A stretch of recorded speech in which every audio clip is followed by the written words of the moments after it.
huge congratulations for you being the winner of the 2020 Middle East Prism Awards. Well done. Thank you. Very welcome. Tell me, what does it mean for you to have won this award? So I think one thing in terms of my coaching journey was the fact that it consolidated so many things over the years, working across the Middle East in different sectors, in different organizations, not only coach training, but delivering coaching all the way at C-suite, systemic team coaching, and the opportunity to work with Qatar Financial Centre really brought all that together. And being an internal coach there was a fabulous experience because it is so different than being an external coach. So really fun experience, actually. As an internal coach, Claire, I know that the ICF literature around creating a coaching culture talks about having external coaches and internal coaches and managers and leaders using coaching skills. Can you tell me a bit about if that was part of building a coaching culture at Qatar Financial Centre, or how did it work for you? Sure. So going back to when I first started with them as an external coach around 8 years ago, and they were pretty progressive because they were using 360 and psychometrics. Of course, the work, just like the textbooks, it was working with senior leaders. And then they realized over time they really wanted to jump into a coaching culture. And the CEO, getting that buy-in from the top, from Yusuf Al-Jada, he was the one who was igniting the change. And of course, that impact ripples out across the organization. So with externals, but also then an internal, the difference being more available and more accessible. And coaching doesn't have to be scheduled in the diary for 1 hour or team coaching for the afternoon. There's so much more flexibility possible, but also the training of anyone who wanted it, which was fabulous, as well as the middle managers and directors having ICF all the way to ACTP taking place was something that made sure people knew what it was, understood what it was and the benefits of the coaching culture, and of course they could then apply it in their role. So quite a journey. Sounds like quite a journey. And when you talked about well, it's layers throughout the whole of the organization, isn't it? That it was through the whole of the organization. What was that like to be part of that as an internal coach for you? Beautiful. One thing that was designed in the relationship, ABC always be contracting all the way from taking the position, because of course I'd worked external with numerous organizations. It was a big shift for me to go as an internal. And so in that respect, designing it where the Vegas rule, obviously with the code of ethics in mind, was predominant. There was no needing to share anything about who was being coached and what they were being coached on. And also sharing, of course, every month, the numbers, but if anyone was identifiable, for example, if there was only one female leader at that level, it didn't have to be shared. So that, I think, supported the psychological safety. The other thing, Veronica, that was fabulous was the fact that anyone was allowed coaching, be they office staff, receptionists, whether they're full-time employed or consultants. And I was also given the full rein in terms of if someone needs to be coached elsewhere, for example, over the road in the hotel cafe, that's absolutely fine if they don't want to be identifiable, even come into my office. So you can feel the support that was there. But I think what really gained that was the understanding of what coaching needs to be able to do it at its best in partnership. So a couple of things come up for me there, is it sounds like a very safe environment. And was that also part of the culture change that you saw within the organization? So yes, and also the shift to leaders coaching their teams so that it became the new normal. What was the way we do things about here type of phrase. Yeah, and of course, everyone's human. Not everyone bought into it immediately. Some people took a long time. One fabulous story that just really stands in my mind is getting coaching ambassadors, for want of a better word. Different ages, different genders, different nationalities, and also some of the, for example, more senior male coachees sharing that they're coached and suggesting to some of the less experienced, just out of uni type of really high potential colleagues, go have some coaching. I have it and it works. So those type of wins really allowed the ripple effect. So tell me a bit, but then thank you for that. But tell me a bit about the kind of the nuts and bolts of it. How did you actually implement the coaching? And what I hear is support for it from the chief executive. So what influenced them to say this is a good idea to start anyhow?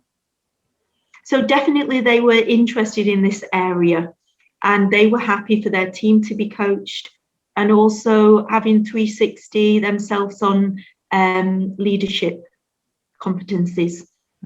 So I'm sure that feeling or experiencing that made a difference.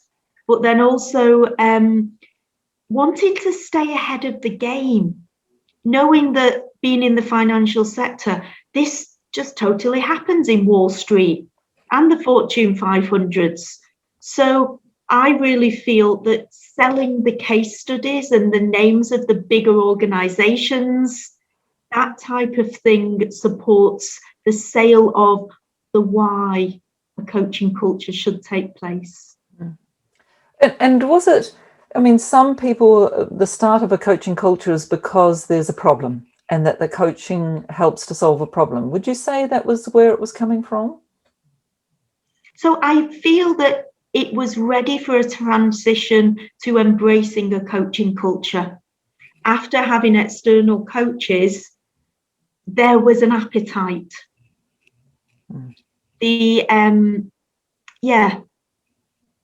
Okay, lovely, thank you. So sorry, Veronica, there's something else that I was going to say there, but I'm choosing not to say, and I know you'll delete this. The blockade happened where Saudi Arabia and Dubai fell out with Qatar. Yes. I'm choosing not to go there because they've only just made friends a few months ago. Best not to get political. Yep. But that's, when you can see on someone's mind, there's more. There's more. Yep. Thank you. I'll just cut that bit. Yeah, we will. Absolutely no problem at all. So I'll just take a breath so that we've got a nice clean space for Isabel to edit. Claire, tell me then about how you actually implemented the coaching culture. What were the steps that you took? Because I know there will be many coaches in the Middle East and elsewhere who are interested in how you went about it. Sure. So one of the biggest things was a launch, and the majority of the staff were present for that, and the CEO attending with a lot of his team. So this was called towards a coaching culture, sharing what coaching is and is not, the mentoring, consulting, etc. And also a few little top tips of low-hanging fruit, things that you can take away and use straight away, just little tips around powerful questioning and, levels of listening, so that people who were unsure of the difference between mentoring and coaching then left with clarity. So I feel that launch, having something that was like, here we go, I feel that helped. And then the other thing we did was made quite a lot of resources. So, of course, linking all this to the organizational values.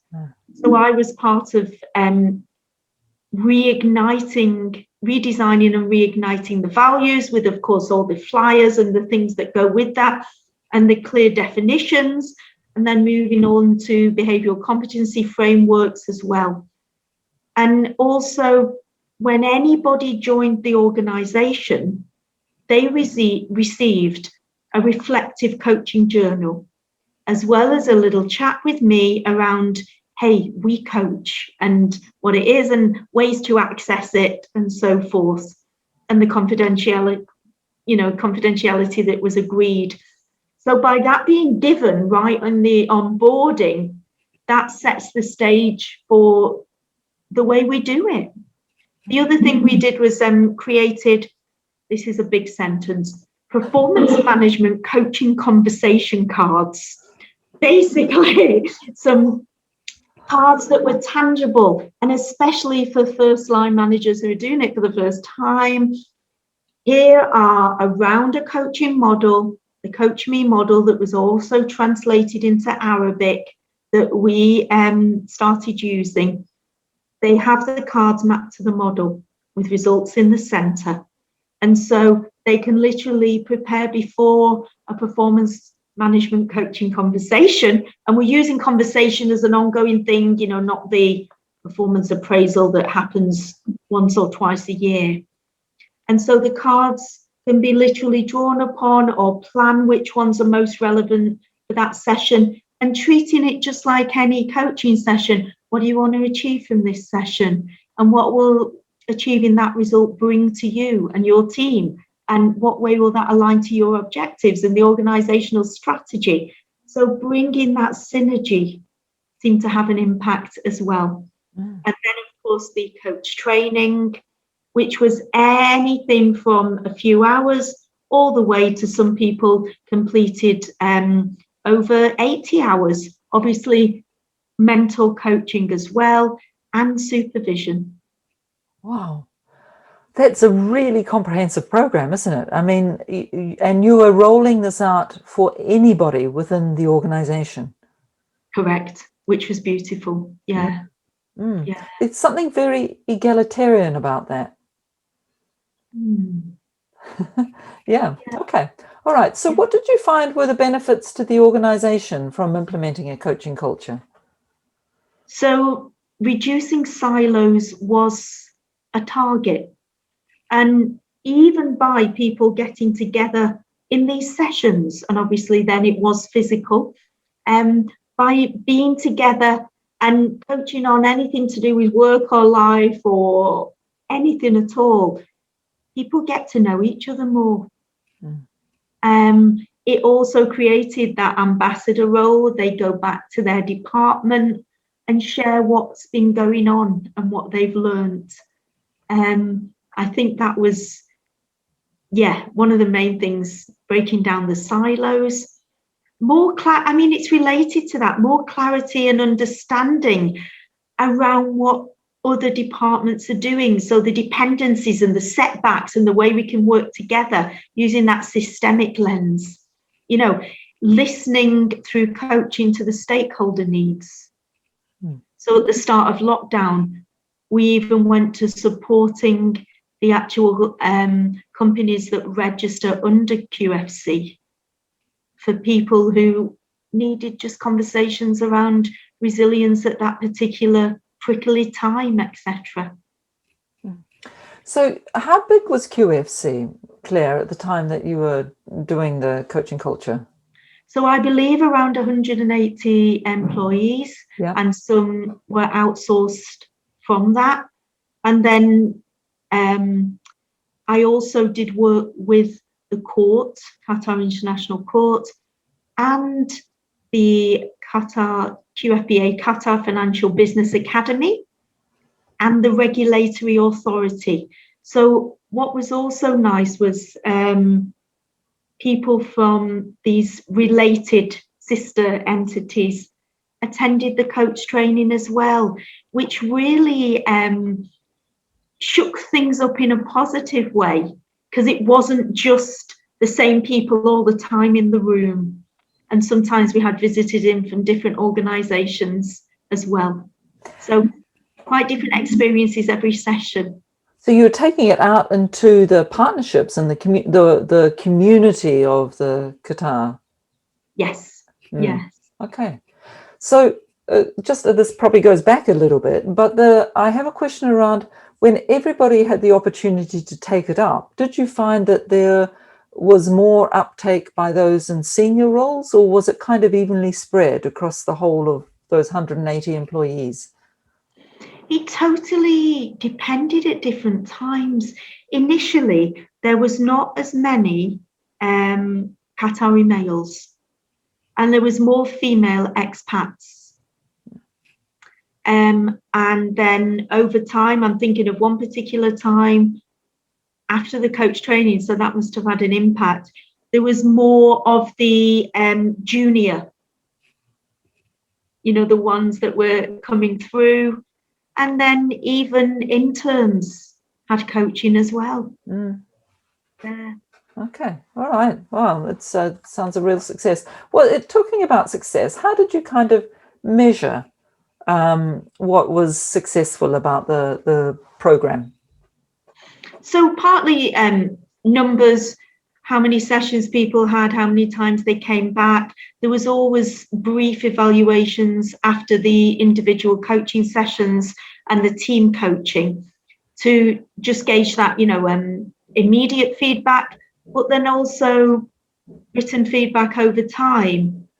Because as you know, it ripples out. It doesn't necessarily, you can get the aha in the session, but so much can happen even when you're driving home and beyond. Yeah, so immediate and then afterwards.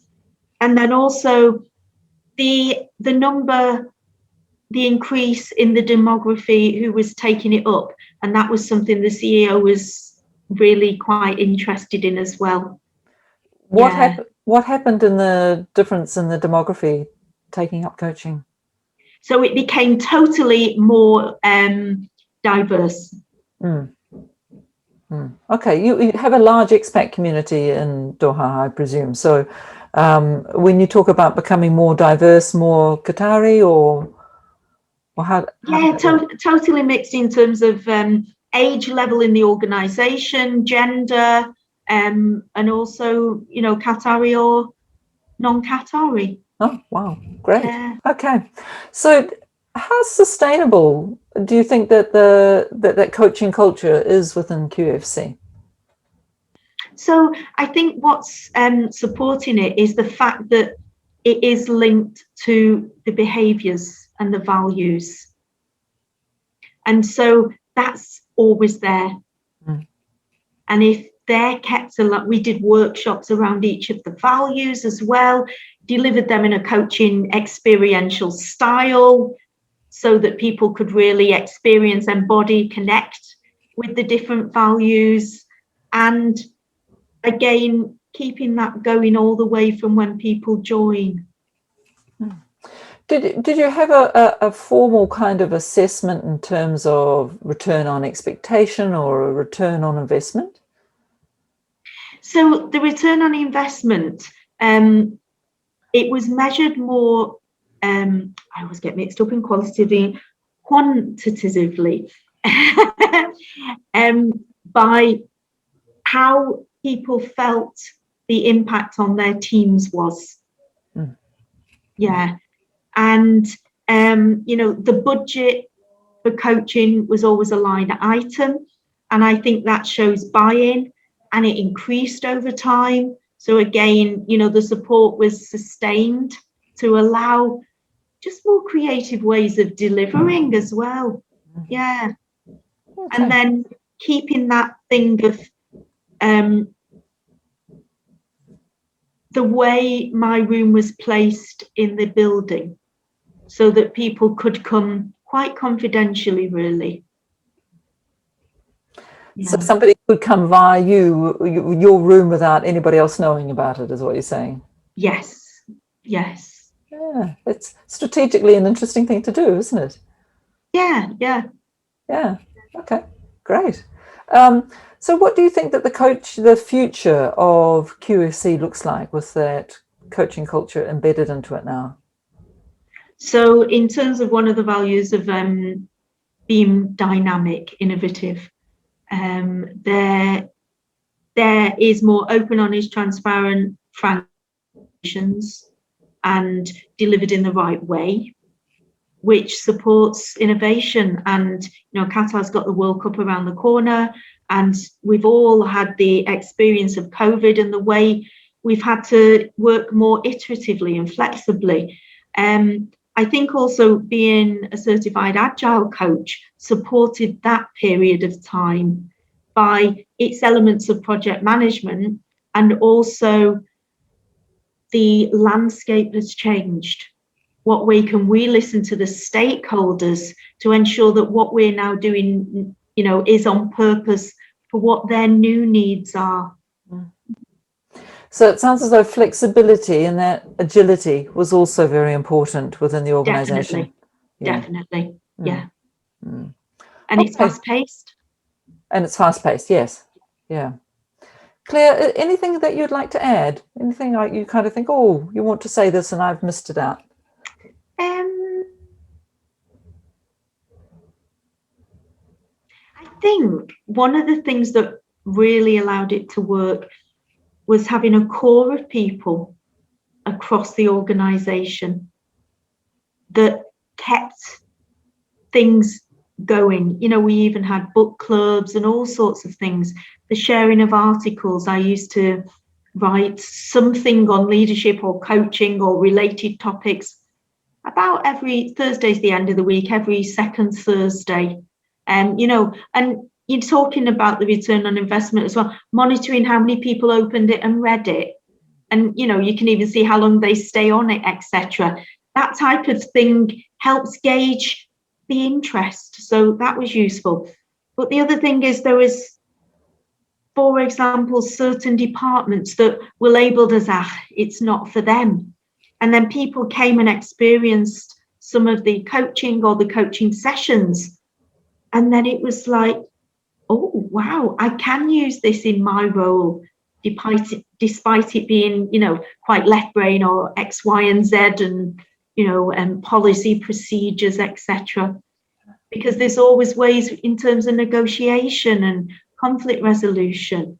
There's so many things that people don't initially experience or understand as coaching competencies that totally are. And then that thing, Veronica, in terms of the way it impacts at a human level, and individuals are then sharing the way they were with their teenage daughter that weekend after understanding more about silence in conversations.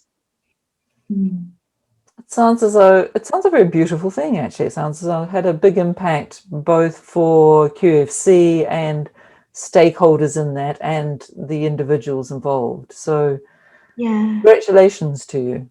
Thank you. And there's one other thing that was really a good partnership.